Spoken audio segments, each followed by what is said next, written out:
If you are a woman that feels disappointed with the world, with your life, with your partner, doesn't even really matter.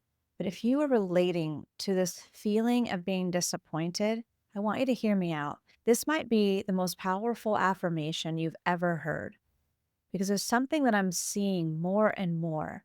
And that is, and maybe it's just years on the planet. Maybe it's just finally giving myself permission because the world is definitely not giving it to us. It's not giving it to women. And that is to see things really more for what they are. And this is not intended to go down a real negativity path, although I want to be really frank. I want to be really open. I want to be really just exacting and not. My intention is to not do too much of what I'm doing right now, which is to preface everything because that's another learned skill. I've had a couple conversations recently with a friend slash colleague, and then another woman that I've worked with who reached out to me.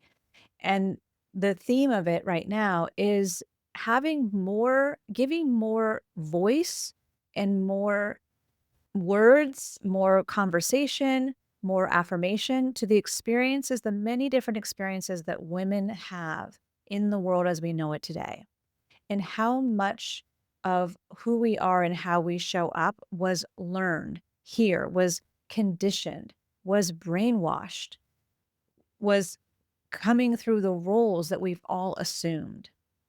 And another piece of that is how much women take too much responsibility. There is absolutely a theme, whether it's the caretaker role, whether you are a parent or not. It's definitely that conditioning of women assuming so much responsibility. Well, what comes in that over responsibility is also taking all the blame, taking all of, I have to figure it all out myself. I have to do it all myself. When at the end of the day, a lot of your habits and your choices and the lenses that you look through were very much created and cultivated by the world that you were born into, by the systems and the constructs that existed when you were born and in many ways still exist, by what was modeled to you, by what was spoken to you, by what wasn't spoken to you, but by what you witnessed. And if you feel disappointed, if you find yourself feeling disappointed either in your life or with the world, I mean, there are many things to feel that way about. And I really just want to speak to you directly because whoever is listening to this right now, you have your own special kind of existence that deserves your time and attention. And I know that a little bit of where this was stimulated is that I recently shared a video about my relationship with my mother who passed away almost 2 years ago. We were very, very close. And one of the things that I was sharing in the video was a memory that I had after she passed away. But in describing a little bit of context about our relationship, I was sharing how one of the main ways that I perceived my mother was that she was disappointed, that she seemed like living on the edge of disappointment. Is I think something like that is how I spoke it. And somebody reached out to me sharing that they relate to that and saw that as well. And another person shared something with me, as I mentioned earlier, and it was related. It wasn't that exact same thing, but it's just highlighting to me how many ways that we feel that you may feel about your life is not some special problem of yours. Your life is unique to you. The people in your life are unique to you.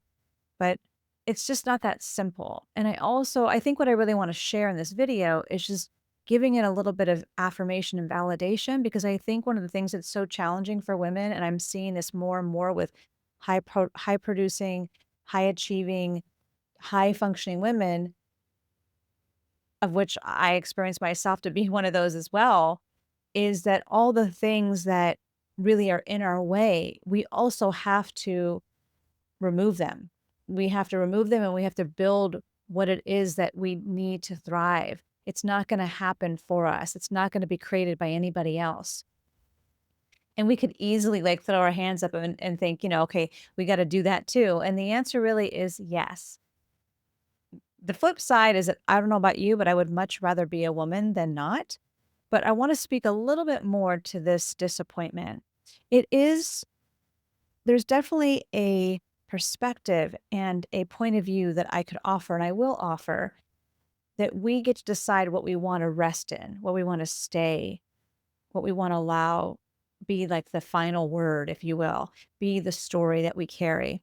And a lot of why you might be feeling that disappointment is because you're not even maybe even aware of how much that is preceding you and following you, because it's just an energy that you're used to, or that you've experienced a lot. And so then we do kind of attract those experiences just because we are attuned to them. But that's often how things work energetically, and we are all energetic beings.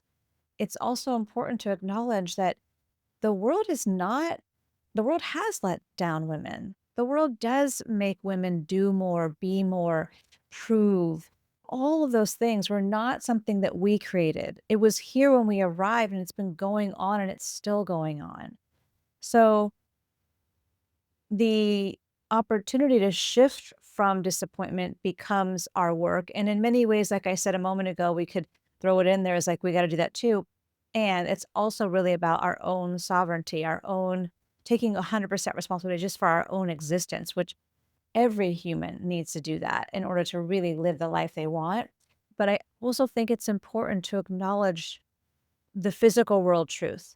I think we ultimately get to decide what is our truth, and a lot of our understandings about what our truth is coming through our history and a lot of meaning making that we've done, which I talk a lot about here throughout our life. And that does become like the way that we see the world. And yes, we are energetic beings, so we can attract things. Often, how the brain works, and there's research to support this, is we will then look for, we will predict, and we will look for things to affirm what we already believe and think. So when people talk about mindset or shifting things, it's because it's literally like choosing to start to think about something different. And that's how you then create that new neural pathway. And all of that I support, and all of that I encourage and recommend. I do think what's really important is that we are, I live from an orientation that we are souls having a human experience, and we are in that human experience. So being in our bodies, being in relationship, being in this 3D world is all part of what we came here to do, and we came here to learn, and we are learning whether we are tracking it or not. And a lot of these challenges that we're experiencing are real. They're real on the physical plane. So the extra effort that you've had to do in your life, the being the last woman standing, being the one who has the endurance, being the one that people count on, being the one who takes care of the details, those are all learned behaviors, because that is the role that women have been placed in. We did inherit roles. If we don't interrupt them and bring consciousness to them and make choices about how we want to shift them and change them, which comes with repeated choices because it's not familiar territory when it's something's new. But until we do that, we will then just kind of stay in our rote path, and we will continue to affirm to people that are benefiting from that that they can count on it. And that a lot of people and a lot of women are living their entire lives. And sometimes maybe those are things you want to do. So I'm not trying to say there's a universal judgment about how you should or shouldn't live. But I do experience, and I do work with and speak with a lot of women, and it's all over social media and in articles, and I see it on LinkedIn all the time, that women have been carrying a load for centuries, and we're done. We're really done. And many women are done. And the opportunity, though, I think that what I'm trying to share in this video is to affirm that you are not crazy. There's nothing wrong with you. You are not some special case. You are not selfish for wanting something different. You are not making this up. You're not blowing something out of proportion. All that stuff that is a version of gaslighting. I think that is pretty much a definition of gaslighting. It can be much more intense. But when somebody discredits your expression of how you feel about something and tries to minimize it, That's also happened a lot, and women then have not allowed themselves to be validated and to accept that that's just how I feel. We get to decide what we're gonna do with those feelings. That's on us, as it is for every single human being.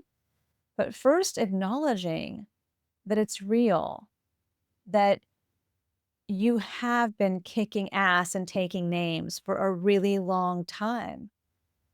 And my encouragement, what I'm doing is acknowledging that, acknowledge the reality, the realness, however it shows up for you, however you experience it, however you would speak to it, letting it have a voice, writing it down, talking about it, whatever you need to do.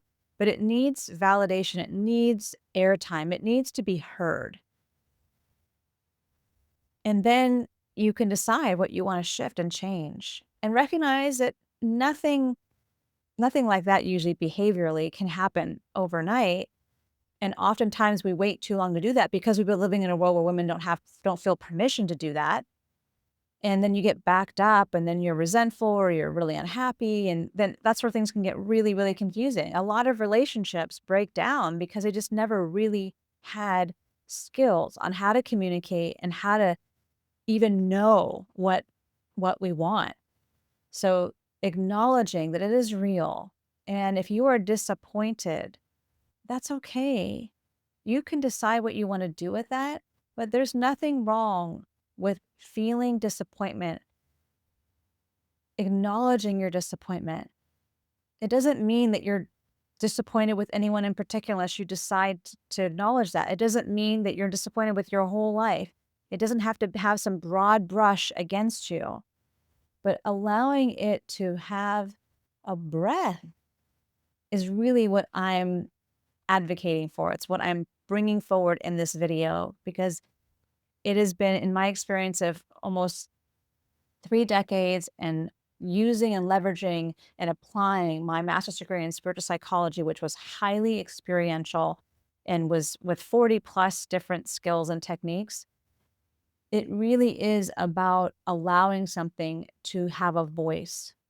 I don't know if you've ever had that experience where, like, whether you are a crier or not, but you feel like you have emotion that needs to come up. And it's like, then after it's expressed, you feel like, you feel like something just happened, something just moved.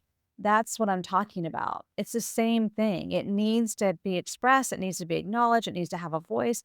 And then the energy will shift. It's like it'll decrystallize, it'll break it up, and then you can decide what you wanna do with it.